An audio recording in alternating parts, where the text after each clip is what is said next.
Welcome to Magic Hour. I'm your host, Paul Chappell, and this is my no spoiler review for the movie Hobbs and Shaw, a Fast and Furious spinoff. Now, folks, I'm not going to waste too much time on this movie. If you've seen any Fast and Furious movie, you're going to enjoy this. You know what it's about. You know how it's going to go down. Nothing I can say right now is going to be any kind of groundbreaking thing. For those 10 people out there who haven't seen a Fast and Furious movie, there's basically three themes to a Fast and Furious movie. The first one, of course, is cars. And yes, there are cars throughout this movie. There's chases. There's cars doing things that defy physics. There's beautiful cars. There's ugly cars. There's cars of every shape and form, but mostly there's a lot of fast cars. And that's what Fast and Furious specializes in. So if you like cars, you're going to enjoy this movie. The other theme of a Fast and Furious movie is family. I think throughout all these movies, at some point, you're going to meet every member of every character's family in the films. I think in Fast and Furious 6, I think, you meet this guy named Owen Shaw, and he's the villain. Well, in the next movie, Fast and Furious 7, his brother avenges his defeat by the team in Fast and Furious 6. His name is Deckard Shaw. Okay, remember now, he was the villain in 7. Well, as with a lot of things in these Fast and Furious movies, the bad guy in one movie will become a hero in the next. We saw that with Vin Diesel's character, Dominic Toretto. We've seen that basically in every character in this film series has been a criminal at some point. So this is no different. The character from, I think, 6, Luke Hobbs, played by The Rock, Dwayne Johnson, teams up because they did a kind of a team up in, I think it was Fast and Furious 8. Don't judge me. There's so many of these damn movies, I can't tell you what happened in which, but I think it was the 8th or 9th movie. There's been 9, right? 8th or 9th movie, they teamed up together. They were both in prison at the same time. Then they broke out, and some studio exec probably, who knows, decided, hey, I think people will pay to see a Dwayne Johnson and a Jason Statham movie. And I know my wife would pay to see this.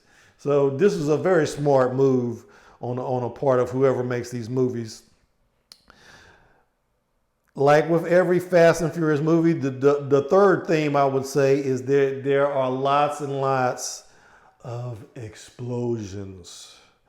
I mean, I think at one point a car crashed into a wall, and I think every brick in that wall had a piece of dynamite inserted into it because it was a mushroom cloud type of explosion. It brought down like a building or something. I don't know. There's a lot of explosions in these movies.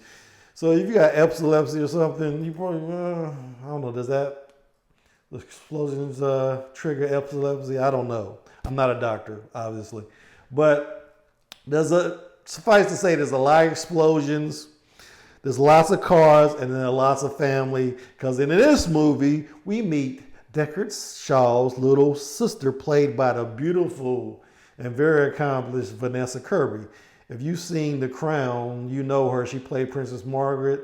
She's a beautiful blonde woman, and she's a kick-ass like all the other members of her family. Because in another movie, we meet her mother, Deckard Shaw's and Haiti Shaw's mother is played by Helen Mirren. And she returns for this movie. That's not really a spoiler, because as you probably expect, all the family members are going to be in this movie. We even meet Dwayne Johnson's extended family in this movie. There's a lot of family. Like I said, that's a big theme of these movies. So if you like family movies, this is the movie for you. Another thing I kind of like was there's 2 high-profile cameos. When I say high-profile cameos, I'm talking about there's two A-list actors that appeared in this film. I'm not going to tell you who they are, but they're big stars. And obviously, they appeared in this film because I think they're going to be in the sequels. I mean, I can't see any way around it. If they were willing to, and they have extended scenes too. They're just not popping up as a like a baggage handler in an airport. They have extended scenes where they have multiple lines. So I'm sure both of these actors are going to be in a future Hobbs and Shaw movie.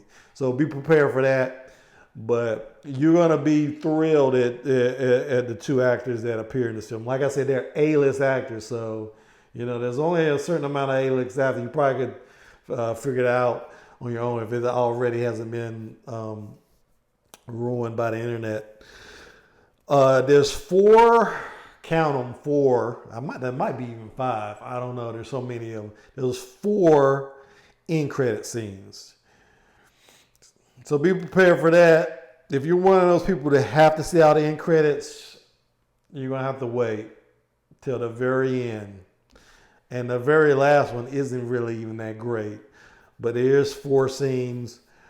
One of them is played for laughs. The other 2 kind of hint at a sequel. More than hint at a sequel. I'm pretty sure they're telling us what's going to be in the sequel. So hang around for that. Everybody's doing it these days. Marvel has forever ruined movies and credit scenes. Thank you, Marvel. So, what didn't I like about the film? And again, I'm going to try to be as spoiler-free as possible, but you probably were already expecting this. If you know anything about how Hollywood movies are marketed, you know that they're going to show you the best scenes in the trailer. And I have to say, yes, that those chases you saw in the trailers are all pretty much the only things that I came away from the film liking. So there wasn't a surprise scene in the movie that I didn't see in the trailer, which was kind of a little bit disappointing. Like all the Fast and Furious movies, this movie was pretty much the epitome of something I like to call stupid fun. I mean, the MacGuffin in the movie was stupid. Some of the science fiction elements in the movie were kind of stupid. You've seen this in the trailer, so it's not a spoiler. Idris Elba plays the bad guy in the movie. He's genetically enhanced. He's a super soldier. He has super strength. I'm Black Superman. Of course, all the characters in these movies are indestructible. I mean, there's no surprise there. You're not going to see any character have any kind of moment of self-reflection. Well, there's a little bit of self-reflection, but you're not going to have any scene in a movie where a character doubts himself or show any kind of fear. The action was very ridiculous. Like I said, no one ever gets hurt, especially the heroes. Okay, the bad guys get hurt and killed, but the heroes, are not going to get hurt. They're going to, they get some cuts and bruises here, but no one bats an eye like you probably saw in the trailer, Dwayne Johnson rappelling down a 40-story building like it's nothing. Nobody shows fear in these movies. That's a given. And that kind of takes away, for me, part of what makes a good action movie is fearing that the main star can be hurt or killed. And you're not going to get that in this movie, I'm sorry to say. That's pretty much it. It's ridiculous. Like all these films, the action's ridiculous. The stunts are ridiculous. Everything defies logic and physics, so expect that. I will say that Dwayne Johnson, The Rock, and Jason Statham, their banter throughout the movie, it really works. It's kind of like I've heard it described like kind of like a screwball comedy. Yes, there's definitely elements of that. So it goes without saying, these are very charismatic actors, and they carry the movie, and they will carry, I'm sure, many more. I'm already hearing rumors that that this movie is open to like a $60 to $70 million open. So you're gonna be seeing Hobbs and Shaw films into eternity, I'm sure, and that's great. That's a great thing because my wife especially loves Jason Statham. So this will be good for her, not so good for me, being compared to Jason Statham, but so is life. So that's all I got for today. I'd like to thank my subscribers. And if you haven't hit that subscribe button, go ahead and hit it. Give me a like. Let me know what you think in the comments. And I will see you when I see you. Thanks for watching.